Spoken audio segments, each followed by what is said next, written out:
The Arena, a multi-platform gaming news podcast, is brought to you by, well, of course, you. If you want to learn more about how you can support the show, go to patreon.com/expat2020.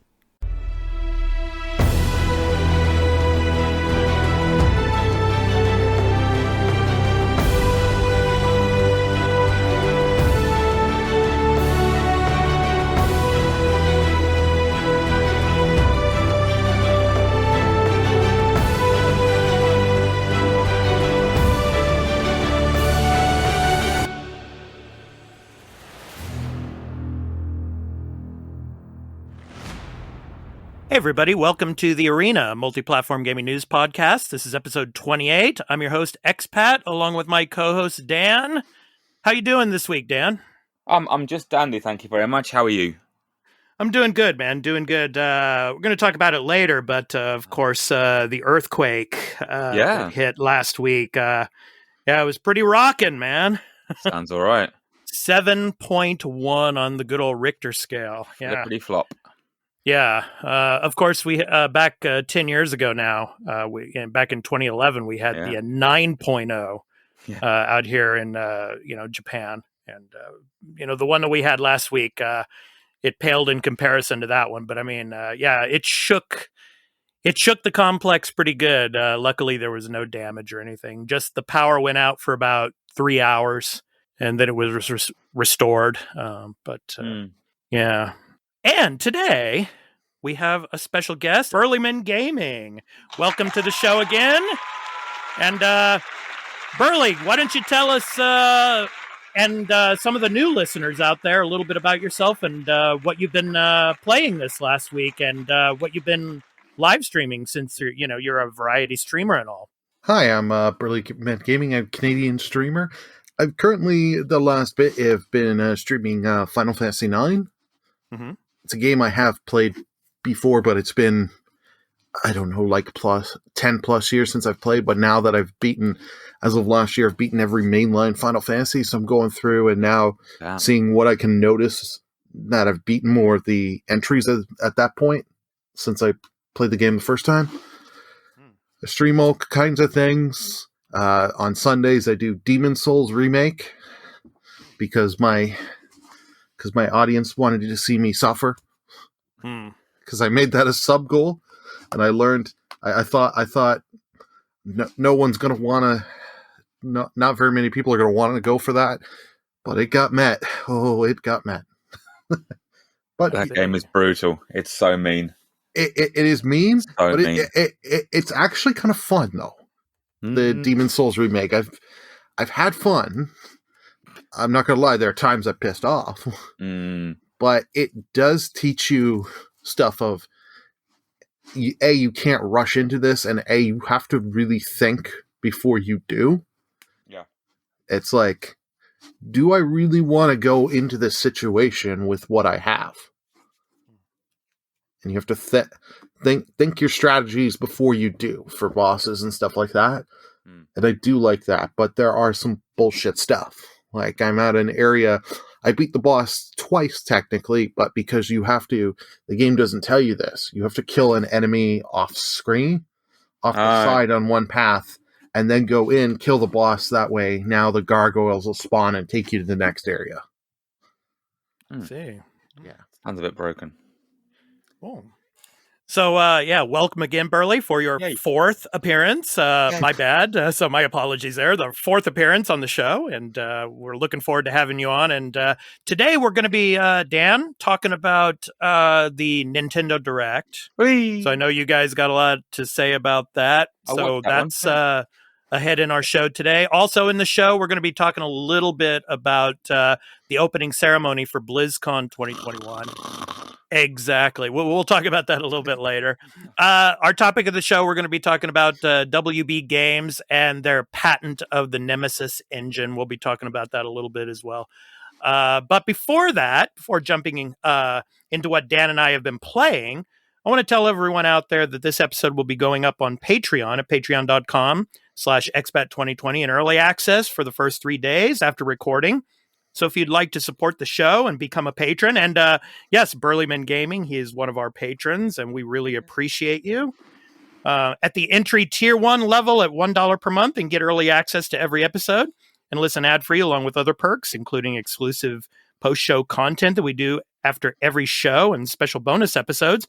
Please visit patreon.com/expat2020 for further details.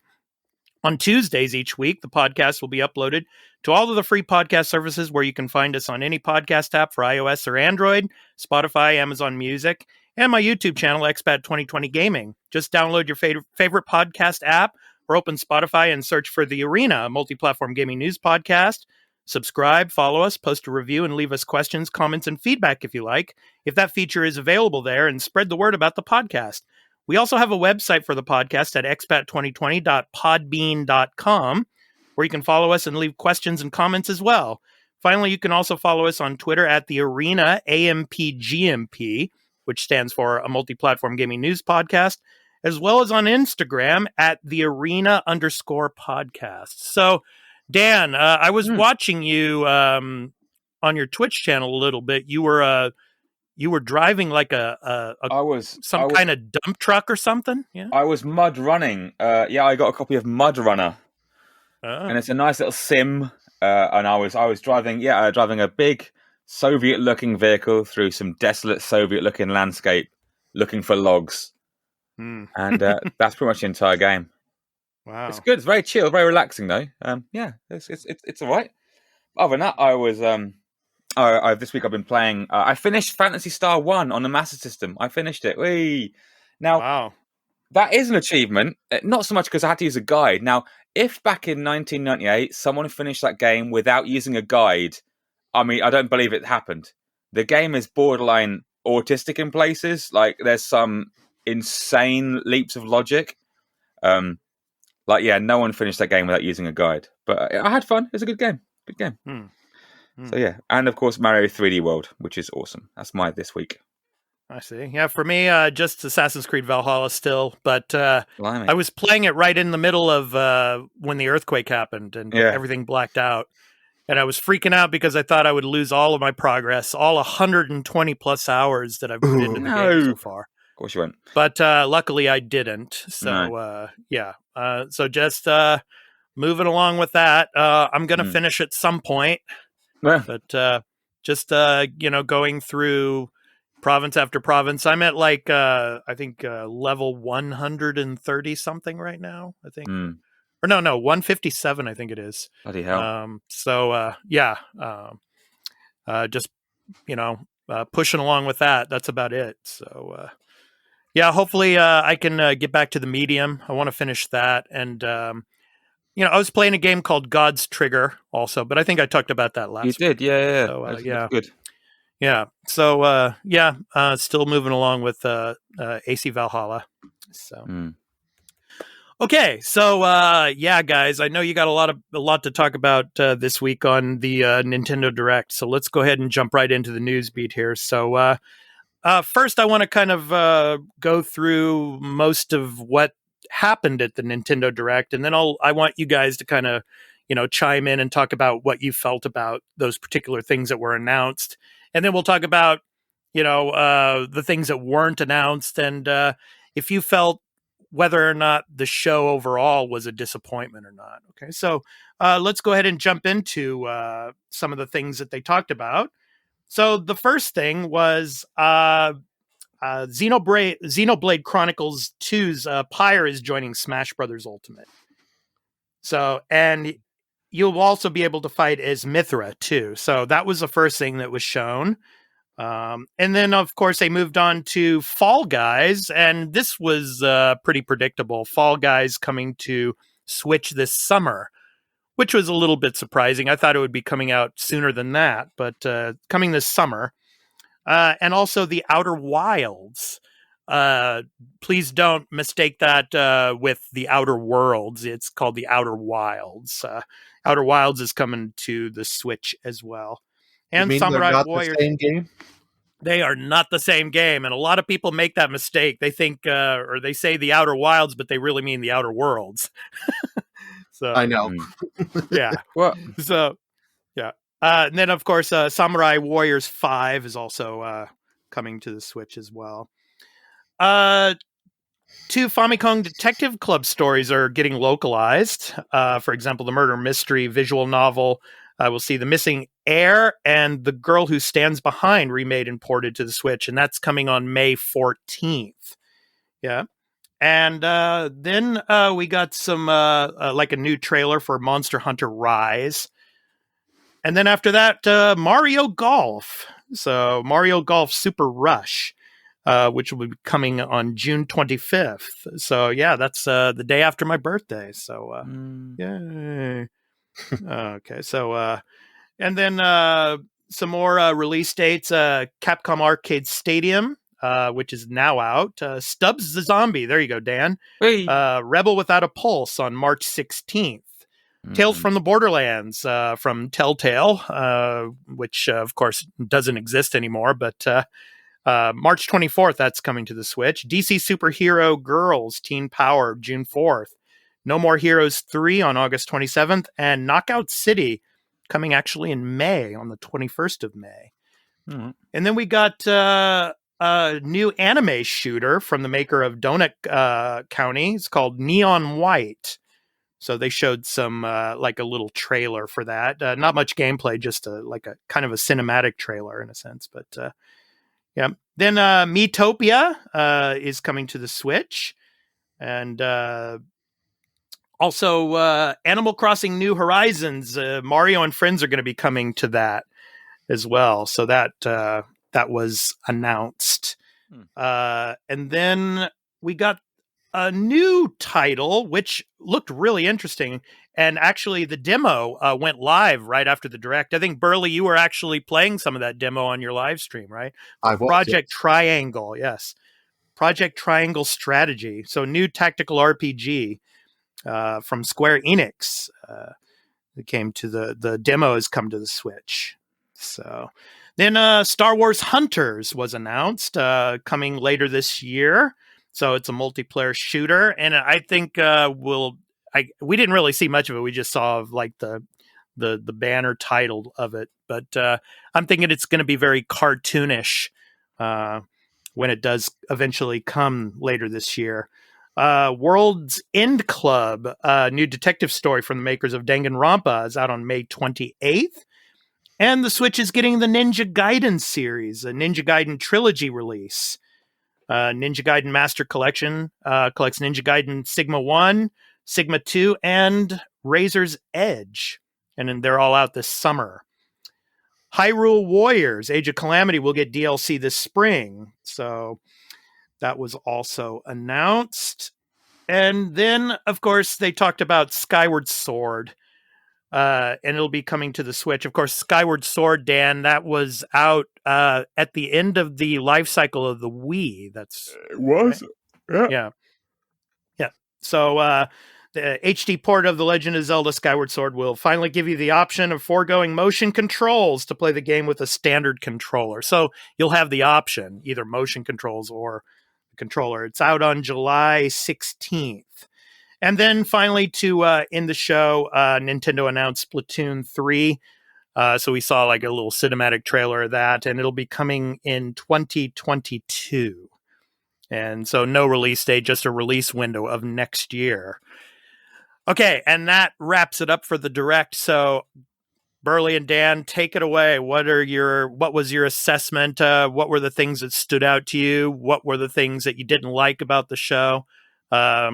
Take it away, man. Dan, why don't you start? Meh. It was meh. It was all meh. Yeah, that's all I got to say. What I wanted to hear wasn't there, obviously, because it never is. There's never any talk of Metroid. Loads of generic crap being shoveled onto the Switch with exorbitant prices. I was initially really excited about Skyward Sword because I get a chance to play Skyward Sword again, and I saw the price they're charging for it, and I was like, "F that! I'm not getting that." It's kind of dawned on me now how like Nintendo are kind of screwing us over now. Like there's all these ports. I mean, minimum updates and just 50 quid now. You know, because I bought Mario World 3D, and don't get me wrong, it's really, really good. But I'm kind of like, I've already got this game. I've literally got this game already on my Wii U. I've already got Skyward Sword on my Wii, and technically on my Wii U as well. So it's kind of like, yeah, I think I might be done with buying games again, rebuying games. Yeah. But no, I mean, Skyward Sword. I'm glad because people who didn't get to play it now. It's really cool. 'Cause it is a good game. It's very good. It's a bit repetitive. It's really weird. I don't want to spoil anything, but there's like a really weird like boss gimmick they keep employing like 3-4 times in a loop, and it gets kind of tedious. But yeah, no, if you haven't played it, that's very cool. So people can play it now. But yeah, again, a lot of people are saying that they haven't even finished Breath of the Wild yet. So why even try Skyward Sword? I mean, just continue to play Breath of the Wild, you know, and yeah, to not pay that exorbitant price, you know. it is. It is too much, to be honest with you. Yeah, I'm kind of. I can't see myself buying many more of these sorts of things because, like someone pointed out the other day, so you can buy the Skyward Sword HD for like 50 quid, and then you can buy like the nunchuck controllers, the new Joy-Cons for another 80 quid on top of that. Wherein back when it was released on the Wii, you could buy the game with a custom Wii remote for like 50 quid. Oh. Like, you know what I mean? It's like Yeah. it's just so shady. It's just greed. And like, good on you if you want to buy those Joy-Cons, but Joy-Cons scare the hell out of me because they're so flimsy. Yeah. Like, And of they course are really the bad. drift issues. Yeah. And drift. So, oh man, yeah. But yeah, no, I generally I was a bit meh by the whole thing. Yeah. Although No More Heroes 3, that's awesome because I like No More. No, yeah, that's what I mean, isn't it? Yeah, I'm excited about that because that's a good series. That's about it, really. Burley, how about for you? Nintendo Direct. Your overall impressions. Yeah. I thought the Direct was a 10 out of 10. We got No, I'm kidding. Because I was going to say, like, if I couldn't do it for too long there, because I know Dan would be like, and both you, Expat, who have seen the stream I did of it, would be like, your stream sounds. I have to agree, the Direct was kind of meh. I did like the Smash reveal. I have not played Xenoblade Chronicles 2. Yeah, I know it's sad we're getting another sword character. People are like, we don't need that. But at least we're getting 2 characters in the price of 1 character. And I think no matter which character you pick, it's not going to have that, oh my god, feel because our last character for Smash was Sephiroth. Mm-hmm. So I know that one kind of had a lot of hype. Yeah. But at least we're not you're getting the character next month, so I'm at least happy with that. So nice to try and maybe give me a reason to go back to the Xenoblade series to try and go through those games. But yeah, they spent way too much time for 50 minutes. They probably spent at least a good 25 minutes to a half hour on just, this is coming to Switch. We're porting this. We're porting this. We're porting this. And yeah, I gotta at least.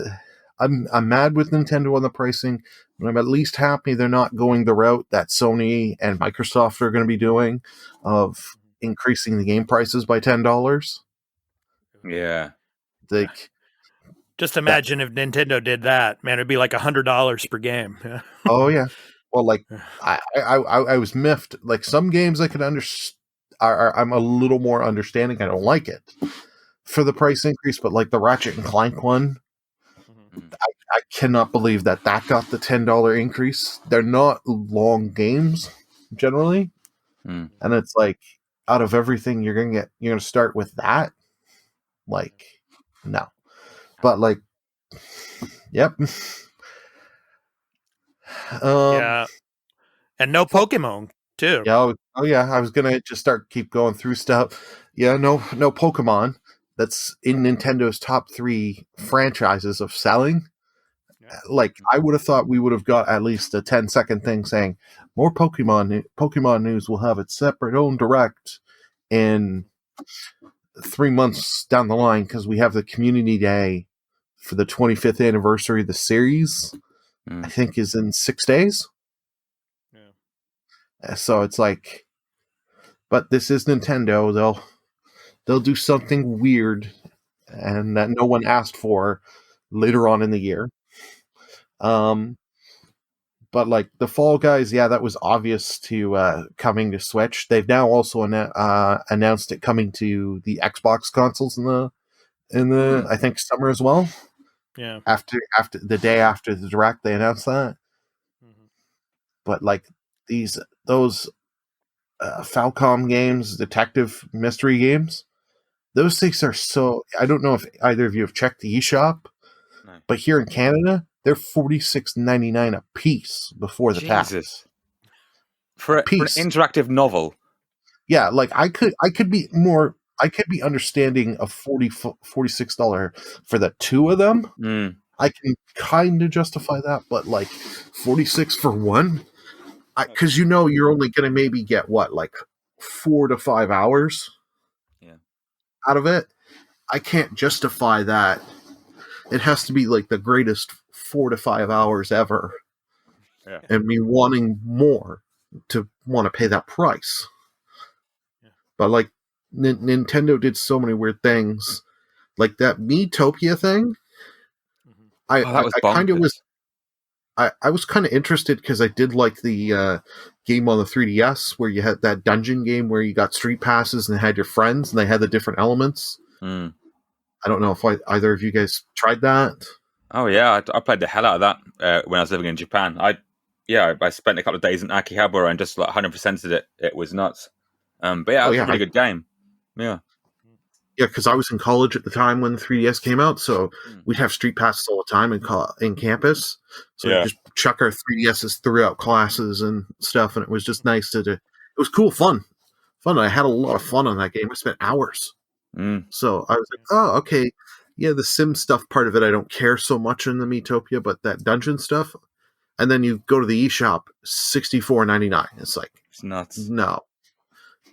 This could have been a $20 game, and Nintendo would sell, I don't know, a couple million copies. Nintendo's just doing a weird pricing game of, we don't want people to buy our games, but we know there are idiots that will pay these prices.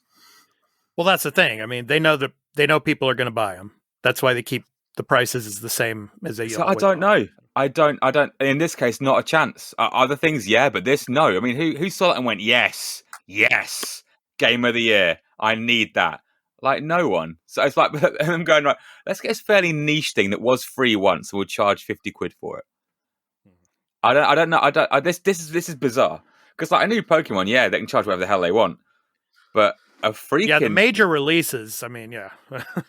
Yeah, like a Mii game, but then who uses Mii's on their bloody Switch anyway? It's weird. Yeah, this is a bold move. Yeah. And then, but like the Stubbs, I've never played Stubbs as Zombie. I've been told I should, so I may pick up I'll let other people pick up the remake for me and see how that is. But that was at least fairly priced because I think it was $25.99. Is like, it's a bit much. If it is, if there's touch up and work, it's not too bad. I can justify that. But a lot of other stuff, I just didn't care. The Skyward Sword remake, I shouldn't say remake, just HD Touch has me interested. I've never played Skyward Sword because I hate motion control, especially if you're doing combat. But I'm interested to try it. My buddy has told me over and over, like, this is one of the best Zelda stories, and I am a Zelda fan. I couldn't get into Breath of the Wild, but I've been told by my buddy that hates Breath of the Wild but loves Skyward Sword, I need to play this, so I will give it a shot. The Joy-Cons, as cool as they look, I do not want to spend $100 on these Joy-Cons, and then, as you say, the drift, and then the problem is, I don't know if it's just me, but I feel Joy-Cons don't have like the best build quality. I've not really broken either sets, but it's like, for what I'm paying and what I get, I'm like, can I justify that? Yeah. Because like I use mainly for my Switch, I have an 8-bit Duo. Best controller. Oh, and it's like Love half those the things. price. They're half the price of the Joy-Con. You actually have a good D-pad, so when you want to play 2D platformers, you have a good D-pad to use. For anything 2D, yeah, it's flawless. Oh, like I use it for Mario Maker and stuff like that. And other platformers on there, and it's like, yeah. But like, I agree with you, Dan, on the trend of we're just going to sell ports on here and charge you, and you're like, why am I going to keep buying? Like, I have 3D World. I spent a lot of time on the Wii U version. I'm like, for what they're going to put, the small amount of extras they're going to put for the Switch port, I'm like, nah, I'm good. I'm like, I can't justify the cost. And it would be okay, but like Nintendo never dropped their prices. So exactly. it will forever be 50 quid to play bloody a 10-year-old Zelda game. You know, it's just if they bundled it, say if Wind Waker and Skyward Sword, I'll be like, yeah, okay, all right, I'll pay 50 quid for that. But it's like Skyward Sword, man. It's like it's not a 50 quid on its own experience. At least I don't think. It just seems, it's just nuts. It's just nuts. Well, I'm going to be honest. I was saying I don't think we're going to get Skyward Sword. I thought for Zelda representation, they're going to announce a Zelda collection. And I know everyone wants Ocarina, Majora's Mask, and all these other games. I figured because what we saw with the Mario collection and how that was handled, and Nintendo put 5 minutes worth of work into that, we're just going to get a port of Wind Waker HD and Twilight Princess HD. Yeah. For the 50 quid, 79 here. Yeah. I wouldn't buy it because it's like I already own those on the Wii U. And it's like I don't want to spend that money just to have them again. Yeah. It's like, no. But they didn't do that, so I am surprised, but I'm sure that's their, okay, later in the year we need something. We can throw this out very quickly and cheaply and sell to 75% of the Zelda audience. Dan, I have a question for you. Now, of course, this was the first Direct of the year. I mean, we could have more. We definitely will be during the year. So, sure. I mean, why do you think they're not saying anything right now about Metroid? There's nothing to say. Do you think it's still really early in development? Do you think there really are some problems, or what do you think? Yeah. Well, I don't think there aren't any problems. Well, there were problems, which is why they shit-canned the whole thing and went from scratch, which is really weird and good on them, because they could have gone, "No, we're not going to bother." But you know, they've kind of gone back and they've recruited like the retro studios to get involved and get it up to speed. So I just think it's just too early to say anything. Like, what's the point? What is surprising they didn't mention the Prime trilogy, which we know is finished and ready to go, which is weird. Do we actually know that that's confirmed? I haven't heard anything in a long time on this Prime trilogy.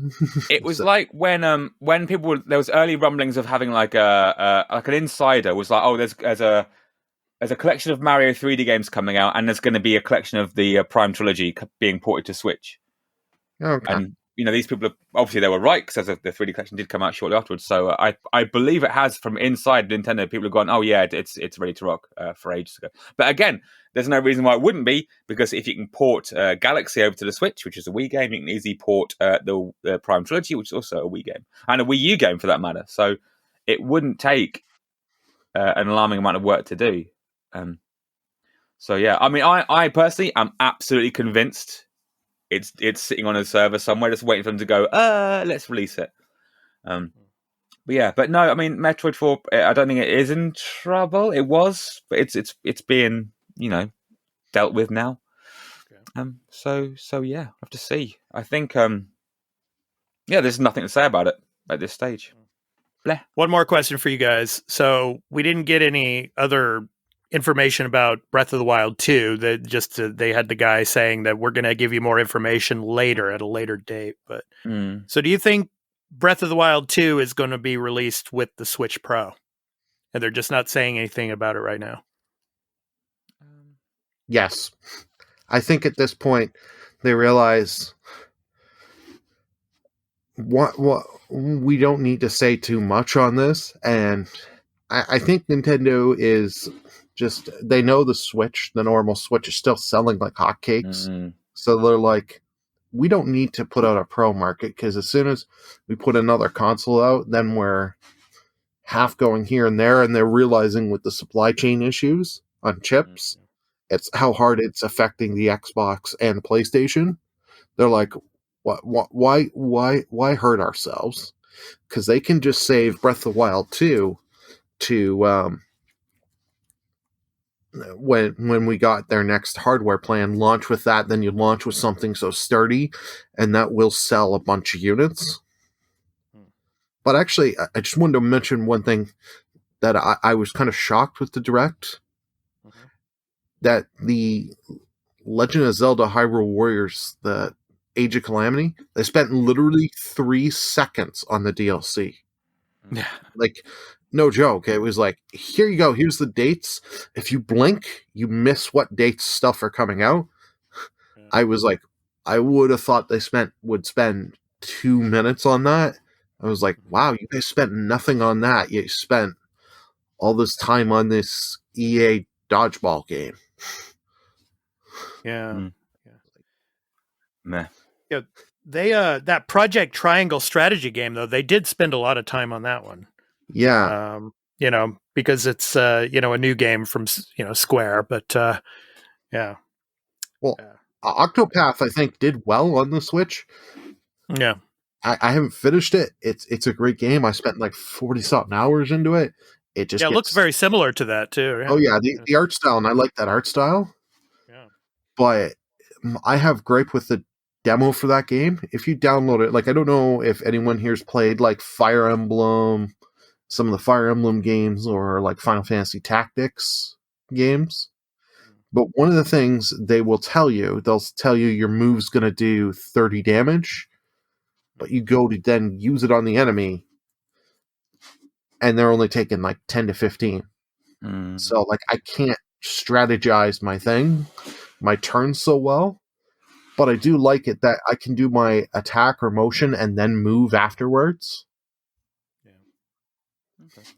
But we'll see. I doubt if the game is going to be super, super hard like that. I don't know if I'm going to want to spend full price and want to break my Switch every time I play the game. Okay, final question for you guys. Was this Direct a disappointment? Yeah. Yes. Done. Yeah. Easy. Yeah. Burley? Yeah. Yes. Okay. But it's a disappointment because we haven't had a full Direct in a year and a half. And what did they spend most of their time on? We're just going to port. We're just going to port. All these games are just coming as ports to the Switch. They didn't show me, as a guy that has had the Switch since day one, they didn't show me nothing of like, oh my God, I'm glad I have a Switch because I've got this, and that. And it's like, well, this was on this console. This is already on the PS4 and all this and that. It's like, I can get 90% of these games that are getting ported cheaper on my PlayStation or Steam right now than paying Nintendo's greedy price. New price. It's like, and that Direct for ending on a teaser for Splatoon 3 of a game that's not coming out this year. I know Dan, both you and Dan have put this point. Yeah.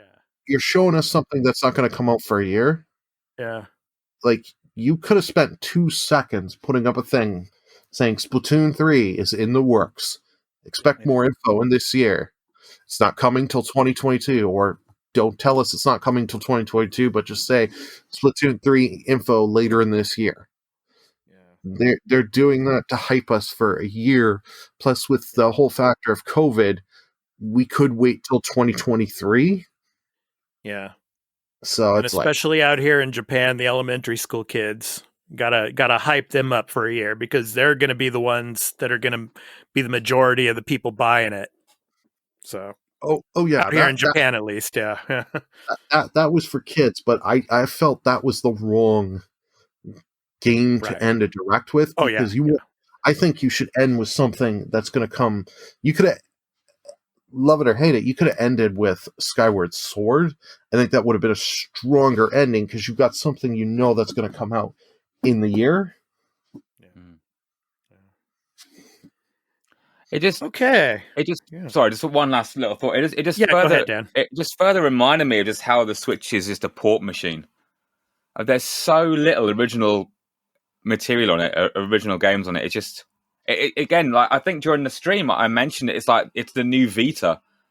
Do you remember like the PS Vita had loads of Steam indie games just ported to it? So, like the bloody Steam the Vita online store was 90% from stuff from Steam indie games, and it's just structures. That's what's happened to the Switch now. It's just become the Vita Mark II.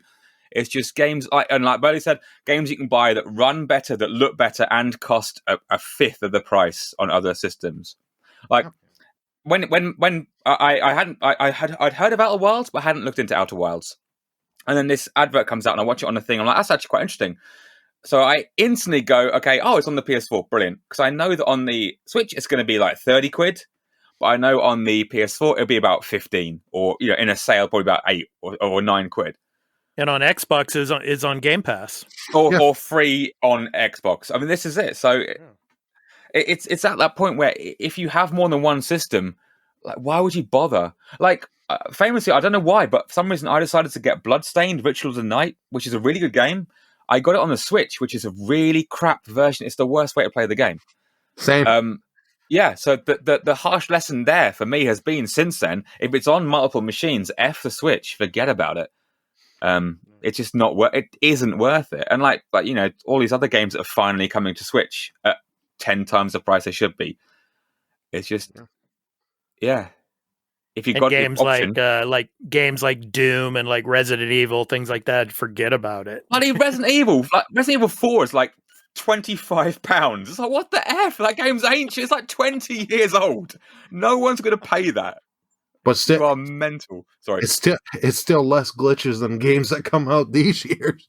Mm-hmm.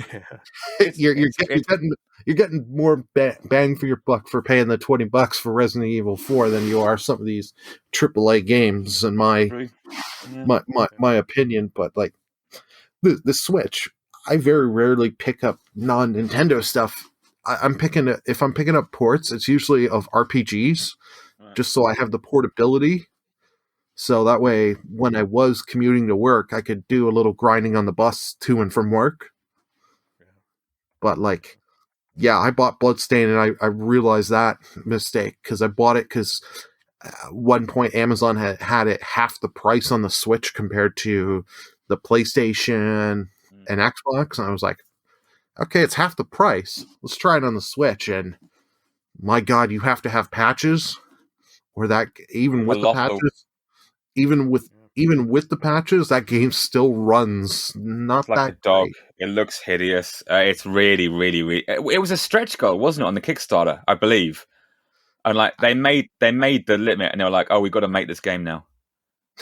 And pretty much. And from what I've heard and seen, apparently the mobile port runs better than the Switch. Yeah, it's like if I could play that game on my phone or a tablet better than my Switch, that's saying something, and that's not good for Switch.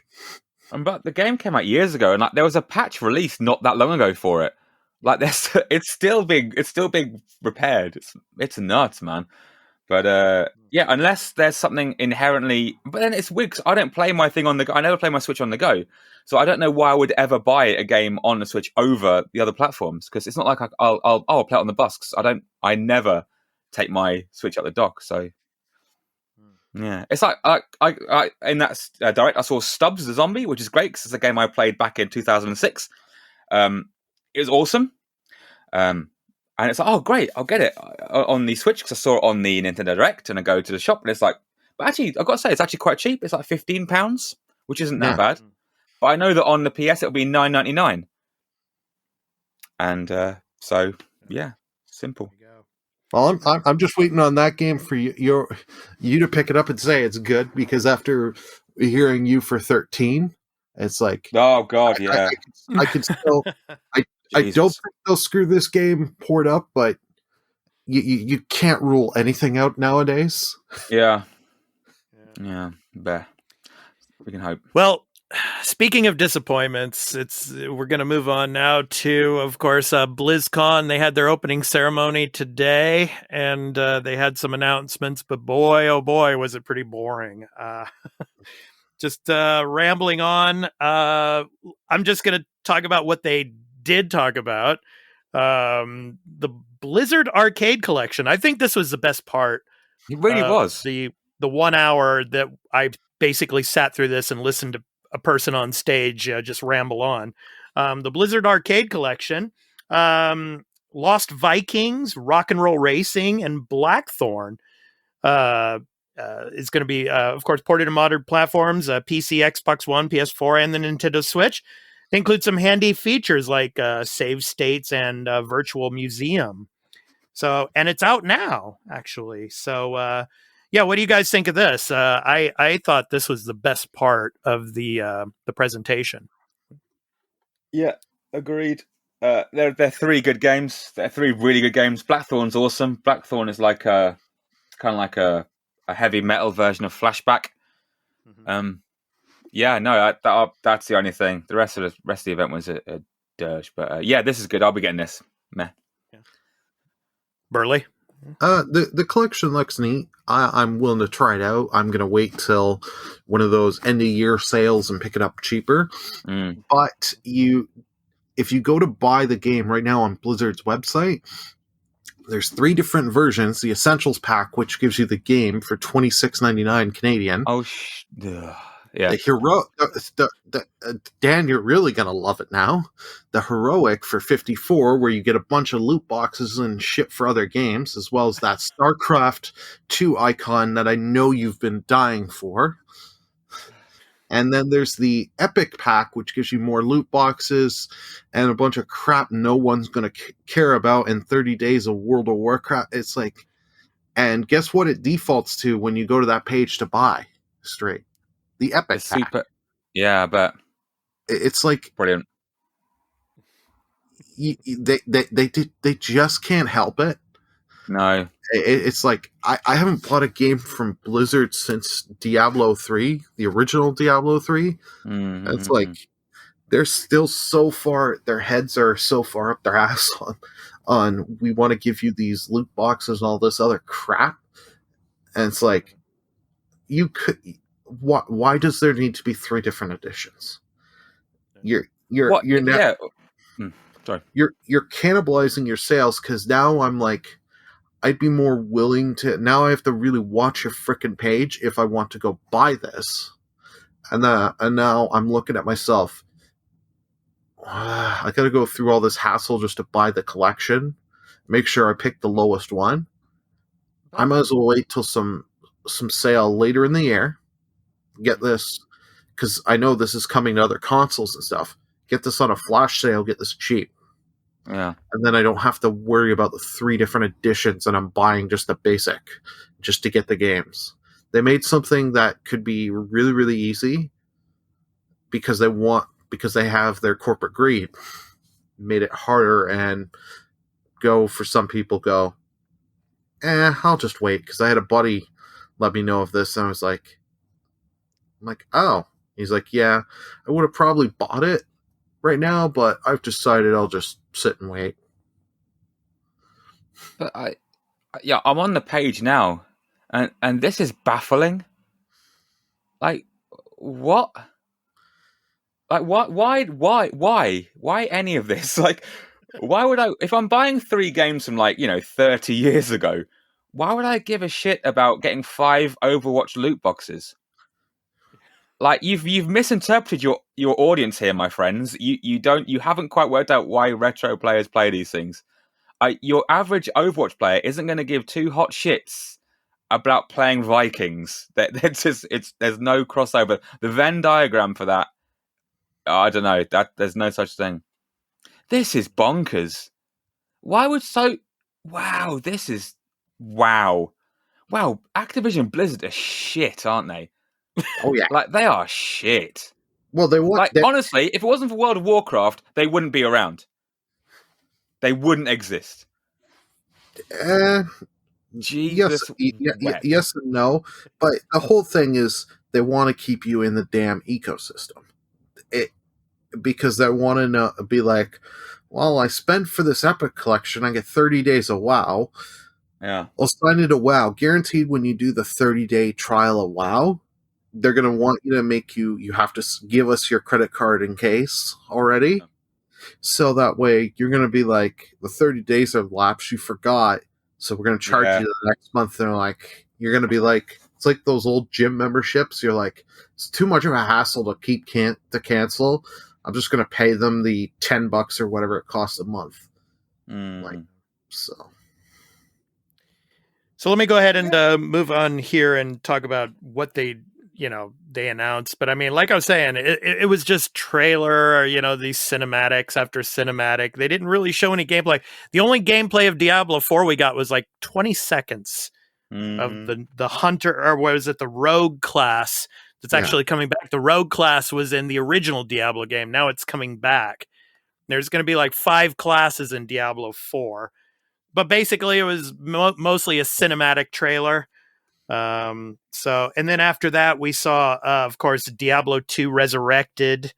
So an HD remaster of the nearly 2 decades old game.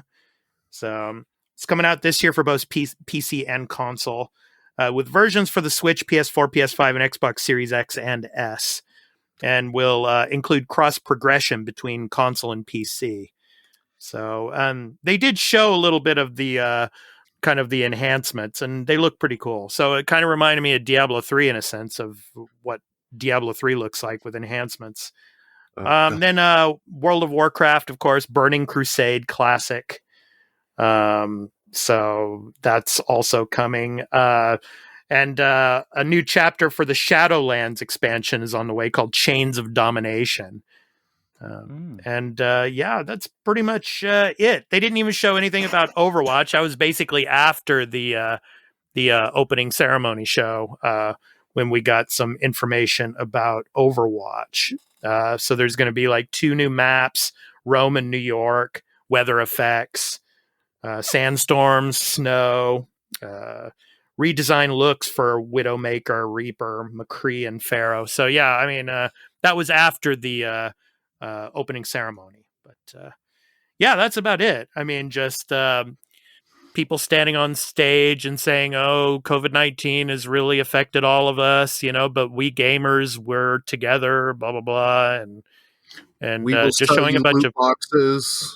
Exactly. And just cinematic trailer after cinematic trailer of no gameplay. Yeah.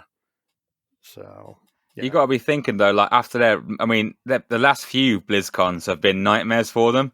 I bet they're bloody loving not having a live audience. I mean, I noticed it. They had a bit more swagger when they were out talking about their really unimpressive games, because they were like, brilliant, because no one's going to shout at us from the stacks. This is awesome. And it's like, there's a couple of things that I saw on that stream that they would have been torn to shit for in like real life. Yeah. Oh, dear me. Yeah. So that's my 10 cents on the BlizzCon event. It was pretty disappointing. Just over an hour of just sitting there and waiting for some gameplay that never really materialized, except for maybe 20 seconds of Diablo 4. I don't get the whole bullshit CG thing. I don't know what it's helping. If you got nothing to show, don't go. Because no one looks at it and goes, oh, brilliant, that's what the game's going to be like. Everyone knows that everyone now, at this point, everyone goes, oh, look, more CG. Yeah. Like, no one cares anymore. No one goes, ooh, because, like, we're like, back in the day, like, ooh, that looks good. But, like, no, it's 2021. We've had this for, like, 10 years now. We're aware of bullshit CG. That most are. There are still a few people that still get suckered in by the CG and thing. You reckon? That's the game. I know people. That's all I'll say. But for that, yeah, it's nice to see the Diablo 2 remaster. We all knew that was coming because they need a hit, and that they took my only thing that. Yeah, it's nice to see that, but it gives me a little more confidence that they've got Vicarious Vision, who's done the last couple of remasters for the Crash and Spyro games. They've done well on those, working on it. But you've taken them away for other projects to save Diablo. Yeah. I'm like, I don't, even with them, I don't have a lot of confidence because I don't know if any of you guys, I never played it, but I watched videos on it. The Warcraft 3 remaster they did like a year or two ago. Oh, yeah. And how broken that was. It's like, Diablo 2, they're banking. They need that to be a hit, and they're hoping for that to be a hit. Like, I'm glad I'm going to get the game. Like, if you buy the game, you're getting that game and the sequel expansion, Lords of Destruction. They're not going to go hey, 6 months from now, you got to spend another $40 to get the other two characters in the extra act for the game. Yeah. But I think they're promising way too much with that, because they're saying, like, oh, you can, with like they did with the Halo remaster, you go with a press of a button or a keystroke, you can you can change between the old and new. I'm like, I can see that maybe working on the PC, on PS4, PS5, and the Xbox consoles. The Switch, you're going to be out of your mind if you think that's going to work well on the Switch. Because I can foresee the problems. And like, who cares about progression between the console and the that's weird. The PC. If I'm going to buy this, I'm buying this for one platform. I'm not going to double dip because... Buy it for all, just in case. Yeah, no. Because, on consoles, this will go down a little bit on sale. And it's going to be forever before you get it at that price point where you're like, I'll spend $20 and pick it up. But it's like, I hope this goes well, but I can see this having more problems, and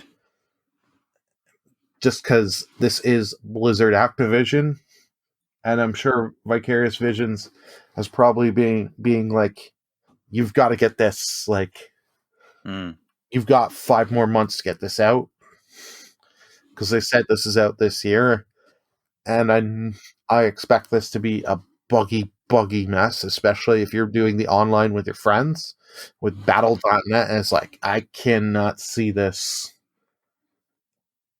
going well. It's weird that they went with 2. I would have thought they would have, I mean, 2 is the better game, and but it just seems weird to leap in with 2 if you're trying to, like, maybe get new people in. Like, what's the story of 1? What happened in 1? How is that relevant to 2? I don't know. No one cares about Diablo 1. That's the thing. Yeah. I know people that are hardcore in Diablo. They got me in through 2, and I loved playing 2 back in the day. Yeah. But they're like, yeah, you don't need to know the story of 1. I've tried 1. I can't. There's stuff with 1 I can't get into. Yeah. But they know remaking 1's not going to be the profitable and get a bunch of sales. So you might as well go leap to Diablo 2, because it'll get a lot of hype news, and you'll have idiots buy it day one without waiting. Well, one last thing about the opening ceremony that I really enjoyed was the Metallica stint at the end there. That was pretty cool. So getting to see Metallica play again. That was awesome. Oh, they had Metallica play? I did not see that. Yeah. Metallica came on and played a few riffs and stuff. It's pretty cool. Yeah. Okay, so let's move on to our topic of the show here. So we spent a lot of time on the Nintendo Direct and that. But the basically, publishers and patents, and stifling of iteration and innovation. So basically, Warner Brothers Games has been granted the patent for the Nemesis engine. So the Nemesis engine was created by Monolith back in 2014 for Middle-earth Shadow of Mordor. And of course, it was brought back for Shadow of War as well. And Warner Brothers Games has been trying to get this patent for the Nemesis engine since 2016. And so they've finally been successful of getting the patent. But now it looks like this could have a negative effect on the gaming industry, especially for smaller developers, mid-range developers that want to take portions of the Nemesis engine and innovate and to make it even better. Because with this patent now, it gives Warner Brothers Games the legal action for suing a developer for trying to use the engine now. But I don't know. What do you guys think of this? It doesn't seem like it's going to be a good thing for smaller developers that might want to try to innovate or to iterate off of this engine. What do you guys think of Warner Brothers getting the patent on this? Burly, you're up. Okay. Burly, go ahead, man. You can start on this one, dude. I'll try and make this quick because I know I've been long on the other two sections. No, that's okay. Go ahead, man. Yeah, this is a typical Warner Brothers move. They will just buy and get what they can. Mm-hmm. This is going to hurt the industry because now you've got developers, indies and smaller developers be like, I could make this cool system in the game, but the problem is I can make it good and great or improve on other people's systems. The problem is the company that has the bigger money can buy the patent and they'll win the patent suit and get the patent. So why would I try and do this? Because Warner Brothers has now shown they're willing to buy patents. Do you think now soon EA and Blizzard, Activision, they're all going to start getting in on this? Yeah. That is basically what a lot of people now are worried about, that this could have a ripple effect throughout the industry. And you see bigger publishers like EA or, like Activision scooping up patents so that other smaller developers cannot use any of the engine to innovate.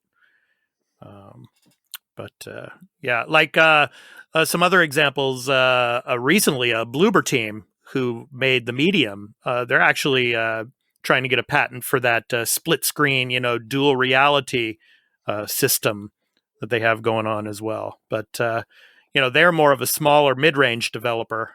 And so they would probably be more open to sharing their engine with others. But I don't know. Dan, what do you think about this, man? It's bullshit, and there's no way it's enforceable. So everyone make all the Nemesis things you want. The Nemesis system isn't new or original. Mm-hmm. They've stolen. This is the ironic thing about this, is that Warner Brothers have stolen half a dozen of features from other games, combined them and gone, this is ours. This is new now. Like, none of the things they have in that game are new. Not a single bloody one. And yet they've got... Monolith created it, yeah. Yeah, they created the Nemesis engine, yeah. So they're the developers, not the publisher, but yeah, anyway. But that doesn't matter. But the point is, they've taken all these ideas that already exist in all these other games and gone, this is ours now and you can't have it.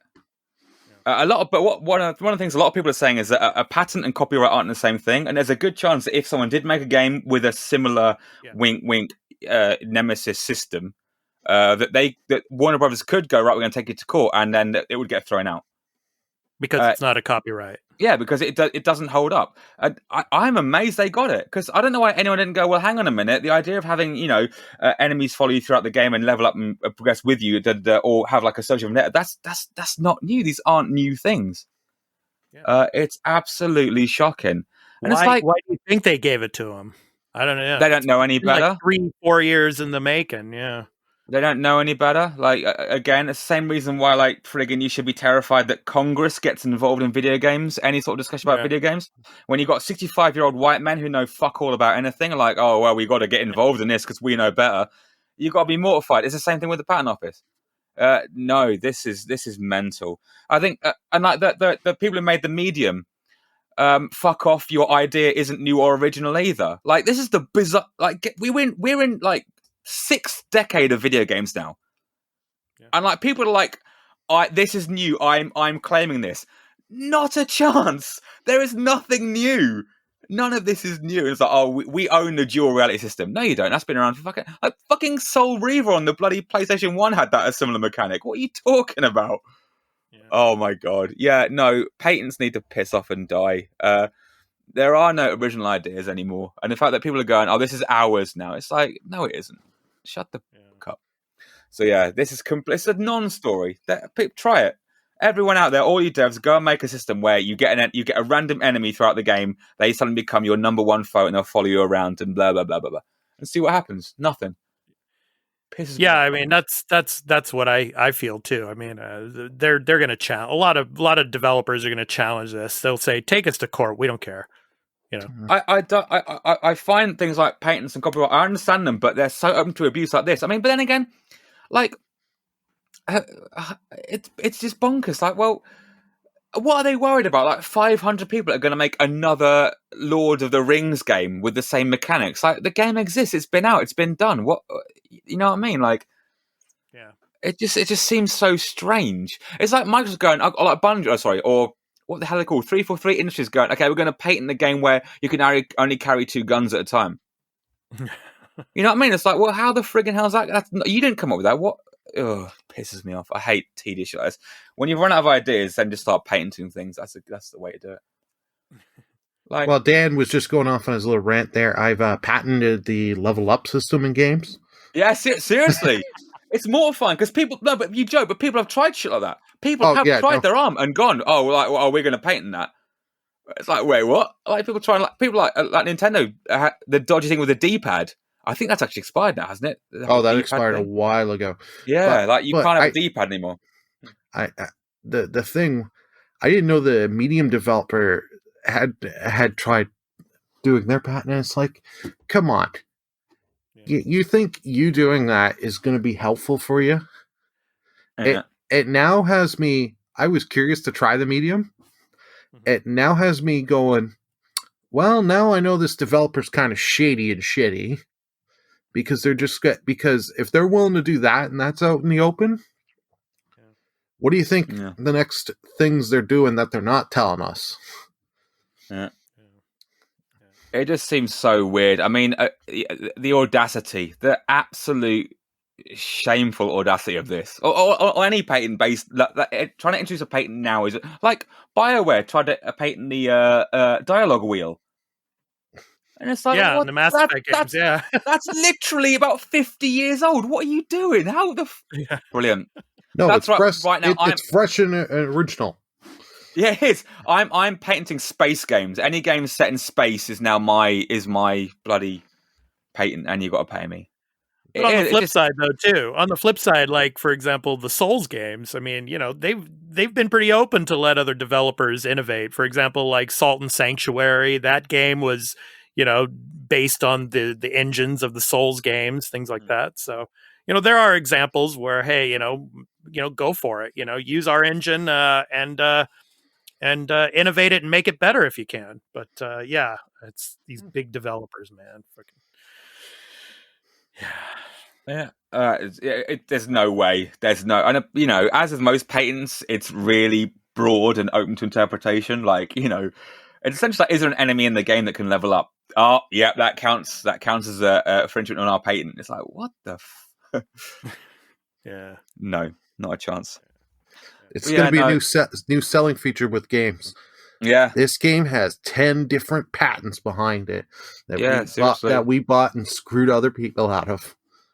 I mean, again, I didn't play the game. Is it an impressive system? Is it a game changer? Is it, you know, are they worried that people are going to make billions off this really generic idea that's been around since the 80s? I don't know. It was a good game, and it was a good system. It wasn't like, I'll agree, it's not revolution. Some people call it revolutionary. It's just taking old ideas, reworking them into a system that kind of feels fresh. And I did like the system, the Nemesis system. I only played the first Shadow game. But, you know, are elements of the Nemesis system going to be in Arkham Knights? I'm it not doesn't sure matter. on That's that. Warner Brothers, so it doesn't really matter. They're safe. I'm sure. Yeah, but- Warner Brothers will use it as a selling feature, Yeah, and that but or you can Suicide Squad kills the Justice League or whatever. Mm. What are their? Yeah, you can bet everything that the next Arkham game, besides Arkham Knights and of course the Suicide Squad or whatever, it's going to have elements of the Nemesis system in it, probably. So, yeah. Okay. Well, that was our topic of the show. So we're going to go ahead and move on here now. And Dan, it's time for your retro topic of the week. Yeah. So every week, Dan has a topic based on the world of retro gaming. So Dan, take it away, man. No, it's just a quick one this week about how, the release of Stubbs a Zombie and why it's a very, very cool thing. We kind of talked about it a bit throughout the episode, but yeah. So no, this is cool actually because it's actually quite a fun little game.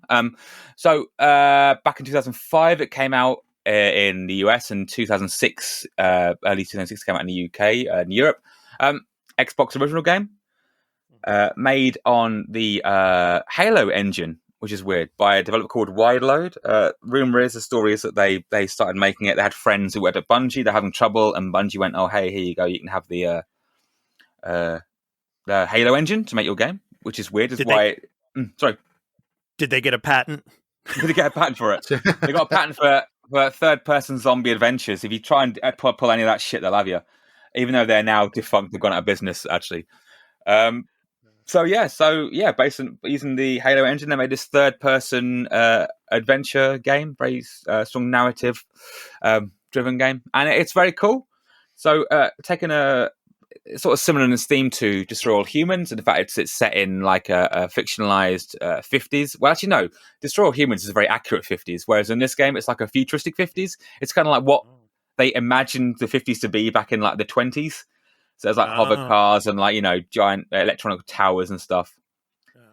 And basically, so you played a guy called Stubbs. You were killed and unceremoniously you were murdered, actually. And they kind of built this city above where you were buried. And one day you are reanimated and you got to go off and find out who the whys, the whens, and the hows, and get your zombie-based revenge. It's very cool. I actually tried to play it. I tried to play it today, but I can't find my copy. But yeah. So there are cool mechanics, like you can detach body parts to do cool stuff. Like have your arm go off on a little mission to do like stealth sections for you. You can bite people. That's the whole point of the game, is to eat brains. So as you go through the game, you eat people's brains, and then they join your cause and blah blah. I mean, you saw all this in the trailer for it. But, there you go. They should definitely patent that. Yeah, if you eat brains, brain eating in games is the copyright of da da da da. Yeah. Sorry, I actually already patented that just as you guys were talking. Oh, god damn it! I own the level up system. Just keep naming these ideas. I've got the patent website open and I'm just typing away.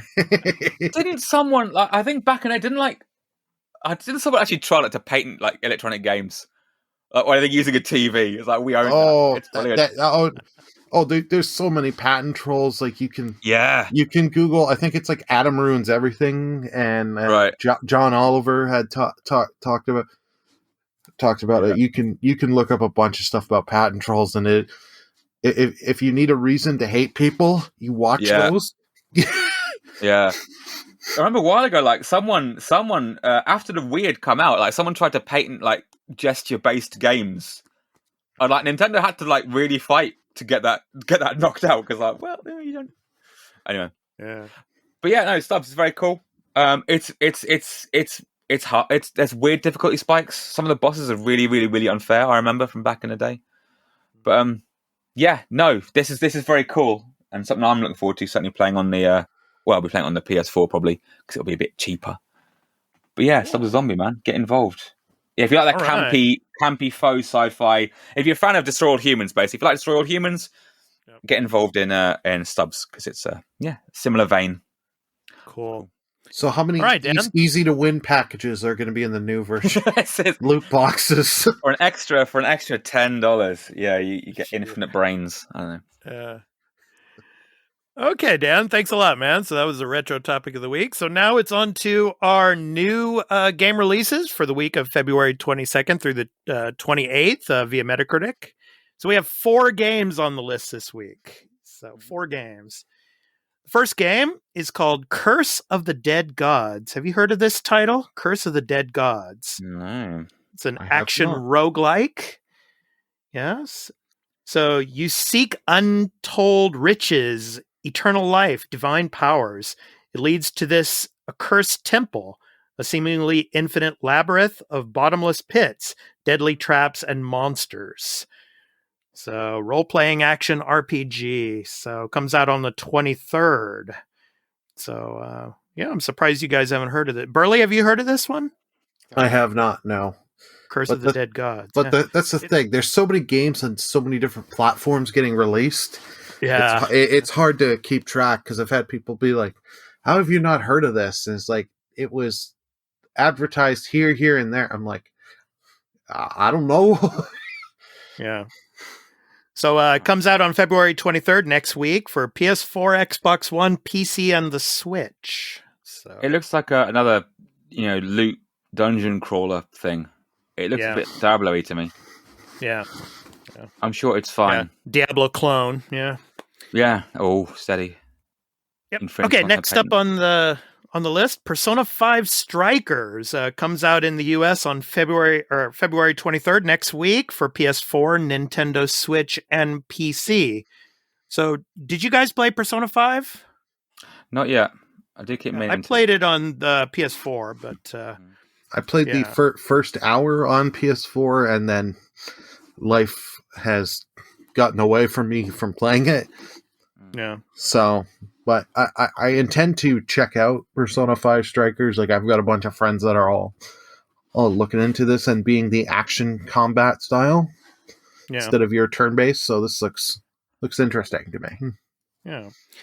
So the sequel to the international smash hit Persona 5, 3.2 million copies worldwide so far, is now available as the series' first action RPG, featuring an all-new story set up half a year after the events of Persona 5. Travel Japan. Following the events of Persona 5, the Phantom Thieves of Hearts gather once more during their summer break to solve the mystery behind new Change of Heart cases that are occurring all over Japan. Persona 5 is now an action RPG. The new action battle system makes hitting enemy weak points to activate a one more or all-out attack, which fans have come to love even easier. So it comes out on, the 19th. And in the US comes out on the 23rd. Yeah. Next up on the list, Ghosts and Goblins Resurrection comes out on February 25th for the Nintendo Switch, exclusive to the Switch. Yeah. Is it? So Ghosts and Goblins Resurrection is a reboot that brings the beloved Capcom franchise back to life and into the 21st century, paying homage to Ghosts and Goblins and Ghouls and Ghosts. The latest entry combines the franchise's action platforming gameplay with storybook-like graphics. Yeah, so action platformer 2D. So, Dan, you've played this one, right? I have. Yeah. This is the one everyone remembers is Ghouls and Ghosts. That's the one everyone remembers. And like Ghouls and Goblins is like the precursor. That's like their practice run. And then they tweaked it and perfected it and re-released it as Ghouls and Ghosts. So yeah, this will be frigging hard. So if you're going to buy it, expect an unbelievably stiff challenge. Yeah. Burley, do you second that? Yeah. It'll be tough. I know it's going to be. I said the advertise because I haven't checked it out fully, but the marketing should be on there before you buy. This is going to be hard. FYI, you may break a set of controllers. Yeah. Yeah. And finally on the list today, Bravely Default 2 comes out on February 26th, and exclusive to the Nintendo Switch as well. Step into a brand new world with 4 brand new heroes. A new world, a new story, and all new heroes of light await in an original RPG experience arriving on the Nintendo Switch system in 2020. So last year it came out. This successor to the original Bravely Default game comes from the team that brought you the Bravely series and Octopath Traveler, and features music from Revo, Sound Horizon, and Linked Horizon, acclaimed composer of the Bravely Default soundtrack. So yeah, role-playing Japanese style. No online multiplayer, but yeah, exclusive for the Switch. So you guys played Bravely Default? I did. Or Bravely Default 2? Yeah. Played the very first one on 3DS, yeah, back in the day. Yeah, a little bit. Yeah, it was all right. Burley, how about you? Did you play it? Yeah, I played the original, loved it, beat that game, had a lot of fun. The second game, I have not finished. I'm close to the end. It wasn't bad. They just, half the characters you get in the party, I just didn't care for, and some of the story beats of it's kind of retreading the first game, but different a little. And I was like, I don't care. Like, I tried the demo for Bravely Default 2, and that was freaking hard because they just throw you in, and it's like, oh yeah, I got to remember how the job system in this kind of goes, and with what abilities you're given at that point, because they put you in a random point in the game that's like, I don't know, like probably 6 to 12 hours in. Yeah. So it's like, I want to pick up Bravely Default 2, but I'm at this point of, if it's good, I have no problem spending the money, but I just want other people to play, test for me, and find out, is this more like the first game or more like the sequel? Because if it's more like the first game where it's a good story and it flows well, I got no problem picking it up. If it's more like the sequel, maybe I'll wait till it's like $20 and more games are off my backlog before I commit to another giant RPG. Seems fair. Okay, so we have Curse of the Dead Gods coming out on the 23rd. Persona 5 Strikers came out on the 19th, but out in the US on the 23rd. Ghosts and Goblins Resurrection on the 25th. Bravely Default 2 on the 26th. My pick I would probably, Ghosts and Goblins, I'd probably break a controller, like you guys are saying. So, I probably want to stay away from that one. I think Persona 5 Strikers, maybe get back into Persona a little bit, because I never finished Persona 5. I played it for maybe about 35, 40 hours and then just got distracted by other games. But maybe Persona 5 Strikers, yeah. Curse of the Dead Gods, like you were saying, Dan, it looks like a very Diablo in its style. But I would go with Persona 5 Strikers. What about you guys? Dan, what's your pick of the week? Yeah, Ghosts and Goblins. The Resurrection, looks good. Yeah, I'll be getting that. Switch only, didn't Burley. know that. Burley, how about you? What's your pick? My pick would be Persona 5. I like you. I don't want to break a controller. Yeah. I've sucked at those games. I know I can't do them, so it's like, I'm not going to spend the price I want on that and break a controller. No, thank you. I'd rather have Persona where I can just have fun attacking things. I mean, don't get me wrong. I love those type of games. It's just at the point in my life now, I would probably stress myself out so much trying to defeat a boss and get so close to defeating the boss and then lose and like have a heart attack or something. Yeah. And I'm just at that point in my life now where I don't need that, man. I don't need that. I mean, I love those types of games, but it's just, I can't do it, man. Like you were talking about, Dan, with like, what was it? Sekiro. Yeah. I mean, that's a tough game, man, and what you were saying, it's like tougher than Bloodborne, right? In a sense. It's different. Yeah. It's certainly is tough. Bloody hell. Ghosts and Goblins is £25. £25 for a bloody ancient Capcom game. Sorry. Wow. Wow. Yeah. So I won't be getting it. I'm surprised they priced it that low. I expected 35. What am I planning on? This but that's got $9.99. Well, even then, it's still not worth it. It's not worth that much money. You can play it for free online right now. Okay, never mind. All right. Okay, so before we conclude the episode, I want to let everyone know where you can find me on social media. You can find my website for gaming content at expat2020.live and all my other social media links to Twitter, Instagram, my Discord server, the podcast website, as well as my YouTube channels at Linktree. That's linktr.ee/expat2020. So at Linktree. I'm also a live streamer and a Twitch affiliate, and you can catch my live streams on twitch.tv/expat2020 as I do gaming live streams, and a supplement to the podcast Monday through Friday called The Arena, a multi-platform gaming news weekday live stream on Twitch from 6 a.m. Pacific Standard Time, 9 a.m. Eastern Standard Time, and 2 p.m. GMT out in the UK. That does it for me. Dan, how about you? Where can people find you, and what's going on this week for you? What are you going to be streaming if you're going to stream anything? So you can find me on Twitch at Press Start to Game. That's all one word. That's my thing, and that's also on YouTube as well. I stream about once a week, maybe, if I can be asked. Last week I was streaming Mud Runner. This week, I don't know. I recently bought Train Sim World 2, so I might stream some of that. If not, I might dig out whatever retro. So, like, seeing as I finished Phantasy Star 1, I might start playing Phantasy Star 2. I don't know. Or I might go back and play some more PlayStation 1 games. But yeah, so it'll be a surprise. Cool. Not even I know what I'm playing. And Burley, how about you? Where can people find you on social media? And what are you going to be streaming this coming week? You can find me at Twitter at Burlymengaming. You can also find me at Twitch at twitch.tv/Burlymengaming. This week, you've got tomorrow will be Demon Souls. So we'll see if I break a controller or. Yeah, I was just about to say that, man. Yeah. There is a 75% chance of somewhere in that stream me saying, "Why God, why?"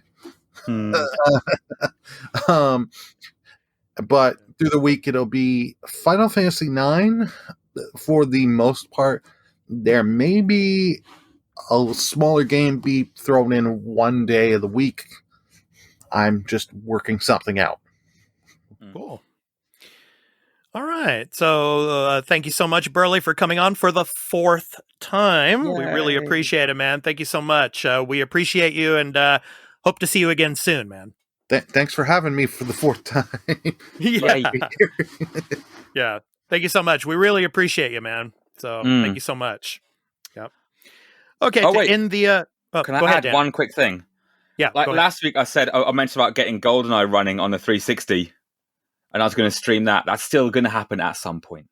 I have to get parts from China, because I have to properly mod an Xbox. Because I had a soft modded Xbox. Well, I had the firmware on the DVD drive had been modded, but that won't fly for XBLA. So I've got to properly get a chip imported from freaking China, hack my Xbox, and then I'll be able to play GoldenEye online, and you can all watch. That would be great if you could all join me. That would be lovely. Oh, I can't wait to see that. Yeah, that'll be awesome. Yeah. Cool. All right. So to end the show tonight, our indie recording artist spotlight is on Kadesh. Based out of Florida, the singer-songwriter Kadesh has been creating and performing music for well over a decade. From energetic rock to acoustic-style ballads, his music continues to bring a message of hope and positivity. From his album titled Hello Love, and the song is called Waiting for You. This has been The Arena, multi-platform gaming news podcast. I'm your host, Expat, along with my co-host, Dan, and our special guest, Burlymengaming. Yay. We hope to see you in the next one. So take care, everyone. Peace out. Bye. Bye.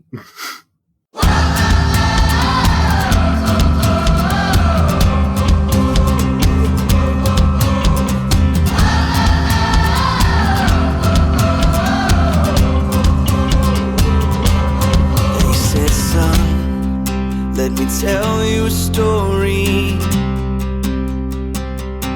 When I was young, I had dreams of glory.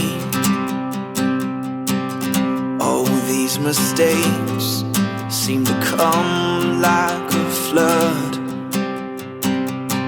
until my days, they were done. But I don't wanna feel like wishful thinking. Pick myself up and move to the beat of my heart and my soul. Sing a song for the dreamer.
Yeah, I'm waiting.